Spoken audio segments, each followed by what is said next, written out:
Predicting the products of an acid-base reaction and writing a balanced reaction is pretty easy if you know how to identify acids and bases. So before you watch this video, I would suggest that you watch the video on classifying acids and bases.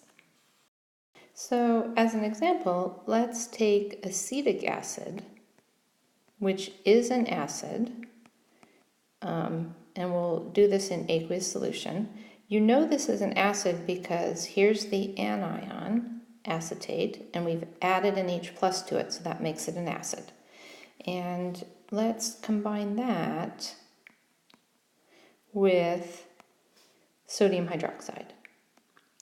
So sodium hydroxide is a base, and we know that because here's our polyatomic anion, OH minus, and we've made the ionic compound of that hydroxide, and when I put that into water, I'm going to get sodium ions and hydroxide ions, and the hydroxide ions are going to act as a base. So the first thing we're going to do is to write the ionic forms of our two reactants. So the acetic acid is a covalent compound, so it's not going to break up in water, and so I have to keep that together, CH3, COOH, aqueous, but my sodium hydroxide is an ionic compound, and so in water, and it's soluble, so it's going to break up into sodium and hydroxide. Okay, so now I can identify my acid and my base. And the acid is going to donate its proton, so I'm going to get rid of this proton and I'm going to give it to the base. So the proton is donated from the acid to the base. Okay, and so when I do that, I end up with CH3 COO minus aqueous, because I've removed an H plus. I still have my sodium ions floating around in solution. And now my OH minus has become water.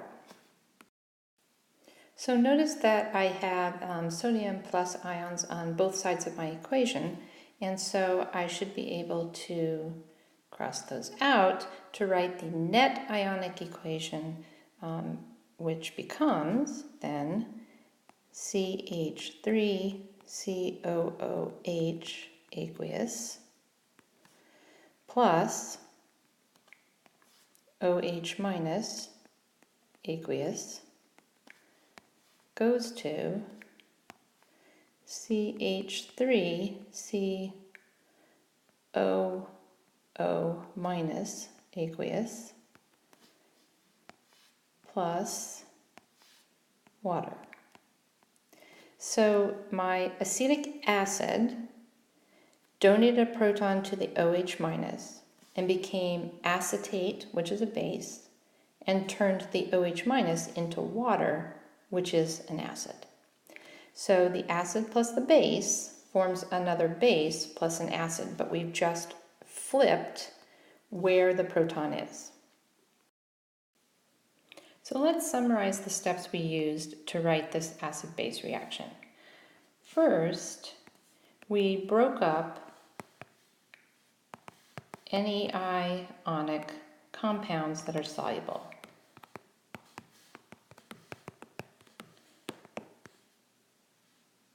So that we can write the ionic equation. Then we identified the acid and the base.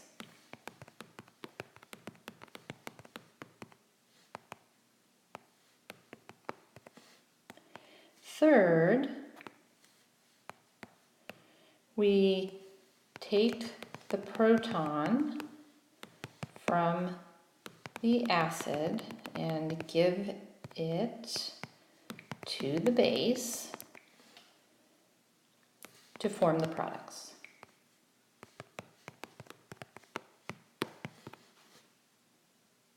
And then finally, we should always remember to check to make sure the reaction is balanced.